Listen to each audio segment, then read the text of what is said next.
Dear student, ইতিমধ্যে class 11 আৰু 12ত পঢ়ি থকা ছাত্ৰ ছাত্ৰীৰ হাফ ইয়াৰলি এক্সামৰ ৰুটিন প্ৰকাশ পাইছে আৰু ইতিমধ্যে সেই ৰুটিনৰ বিষয়ে মই অলৰেডি ভিডিঅ' বনাইছোঁ আৰু সেই ভিডিঅ'ত বহুতো ছাত্ৰ ছাত্ৰীয়ে কমেণ্ট কৰি আছিলে যে তেওঁলোকৰ হাফ ইয়াৰলি এক্সামৰ সিলেবাস লাগে। ইতিমধ্যে তোমালোকৰ এই সিলেবাস প্ৰকাশ পাইছে। ইয়াতে সায়েন্স আৰ্টস কমাৰ্চ অল ষ্ট্ৰীমৰ সিলেবাস তোমালোকে চাব পাৰিবা। যেনেকৈ ইয়াতে দেখুৱাব বিচাৰিছোঁ ফিজিক্স আছে আৰু এই ফিজিক্সত 50 মাৰ্কৰ প্ৰশ্ন থাকিব।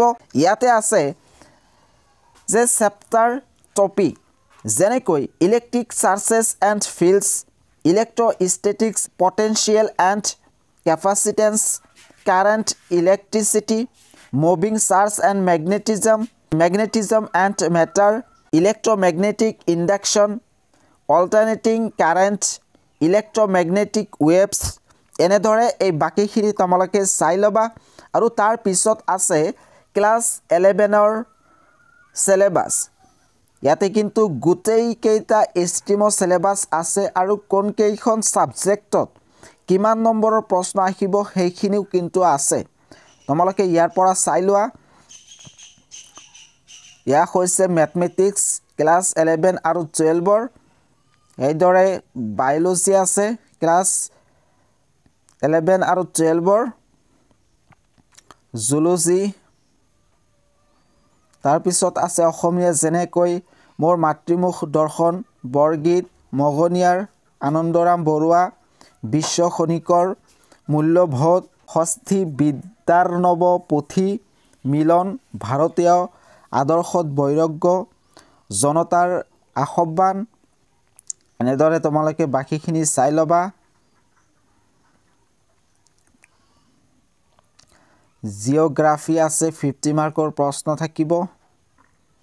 এনেদৰে economics, national income and related এগ্ৰিগেটছ,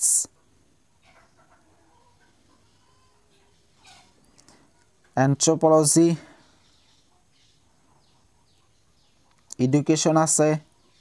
এইখিনি তোমালোকে চাই ল'বা। ফাইনেন্সিয়েল ইনষ্টিটিউশ্যন, অল্টাৰনেটিভ ইংলিছ 50 মাৰ্কৰ প্ৰশ্ন আহিব। এইদৰে হিষ্টৰী 50 মাৰ্কৰ প্ৰশ্ন আহিব। বিজনেছ ষ্টাডিজ 50 মাৰ্কৰ,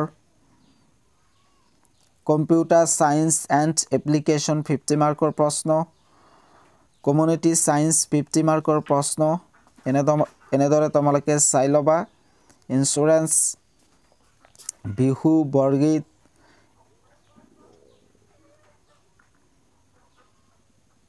এয়া হৈছে এডভান্স এছামিজ।